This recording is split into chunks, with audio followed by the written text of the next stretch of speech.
तो राम राम जी सारा ने वीडियो अच्छी लगे तो वीडियो ने लाइक शेयर सब्सक्राइब जरूर करियो। विधि का विधान है।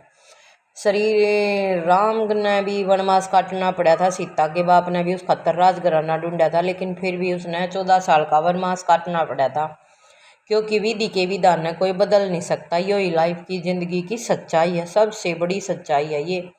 तो इसे के ऊपर एक राम जी की कहानी है, सुनो। अच्छी लगे तो वीडियो ने लाइक शेयर सब्सक्राइब जरूर करियो। श्री राम का विवाह और राज्याभिषेक दोनों शुभ मुहूर्त देखकर किए गए थे, फिर भी न वैवाहिक जीवन सफल हुआ और ना ही राज्याभिषेक। और जब मुनि वशिष्ठ से इसका उत्तर मांगा गया तो उन्होंने साफ साफ कह दिया, सुन हूँ भरत भावी परलब भी कहूँ, मुनि नाथ हानि लाभ जीवन मरण यश अपयश ये विधि हाथ है। यथार्थ इसका मतलब यह है, जो विधि इसने निर्धारित किया ना वही होकर रहेगा, इसमें कोई भी कुछ नहीं कर सकता। जो हमारे दुख में जीवन में दुख आने हैं, शांति आनी है, जो पवित्रता आनी है, जो सब कुछ होना है ना, वो सब कुछ पहले से तय हुआ है। तो किमें कर लो, ये वो बदल नहीं सकता। तो देखो, न राम के जीवन को बदला जा सका, न कृष्ण के, न ही महादेव शिव की सती की मृत्यु को टाल सके, जबकि माँ मृत्युंजय मंत्र उन्हीं का आह्वान करता रहता है।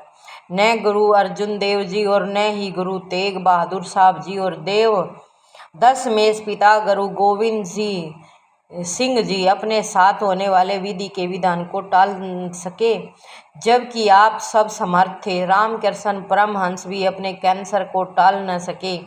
न रावण अपने जीवन को बदल पाया, न ही कंस, जबकि दोनों के पास समस्त शक्तियां थी। रावण भी अपनी जिंदगी ने नहीं बदल पाया, ना कंस बदल पाया, उनके दौर तो इतनी शक्ति थी, सब क्या की। एक पुरानी कथा के अनुसार भगवान विष्णु गरुड़ पर बैठकर कैलाश पर्वत पर आ गए। द्वार पर गरुड़ को छोड़कर श्री हरि खुद शिव से मिलने अंदर चले गई। तब कैलाश की प्रकृति शोभा को देखकर गरुड़ मंत्रमुग्ध थे कि तभी उनकी नजर एक खूबसूरत छोटी सी चिड़िया पर पड़ी। चिड़िया कुछ इतनी सुंदर थी कि गरुड़ के सारे विचार उसकी तरफ आकर्षित होने लगे। उसी समय कैलाश पर यमदेव पधारे और अंदर जाने से पहले उन्होंने उस छोटे से पक्षी को आश्चर्य की दृष्टि से देखा। गरुड़ समझ गए उस चिड़िया का अंत निकट है और यमदेव कैलाश से निकलते ही उसे अपने साथ यमलोक ले जाएंगे। गरुड़ को दया आ गई, इतनी छोटी और सुंदर चिड़िया को मरता हुआ नहीं देख सकते थे।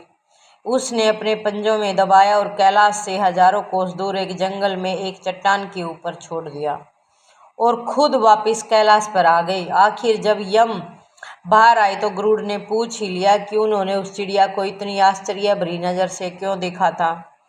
यमदेव बोले, गरुड़, जब मैंने उस चिड़िया को देखा तो मुझे ज्ञात हुआ कि वो चिड़िया कुछ ही पल बाद यहाँ से हजारों कोस दूर एक नाग द्वारा खा ली जाएगी। मैं सोच रहा था कि वो इतनी जल्दी इतनी दूर कैसे जाएगी, पर अब जब वो यहाँ नहीं है तो निश्चित ही वो मर चुकी होगी। गरुड़ समझ गए, मृत्यु टाले नहीं टल सकती, चाहे कितनी भी चतुराई कर लो, चाहे कितना ये भी कुछ कर ले इंसान, लेकिन जो मौत है ना वह टाल नहीं सकता इंसान। इसलिए श्री कृष्ण जी कहते हैं, करता तू वह है जो तू चाहता है, परंतु होता वह है जो वो चाहता है। कर तू वह जो मैं चाहता हूँ, फिर होगा वो जो तू चाहेगा। मानव अपने जन्म के साथ ही जीवन मरण, यश अपयश, लाभ हानि, स्वास्थ्य बीमारी, देश रंग, परिवार, समाज, शतान सब पहले से ही निर्धारित करके आता है। तो इससे बढ़िया कोई बात को नहीं होती है ना।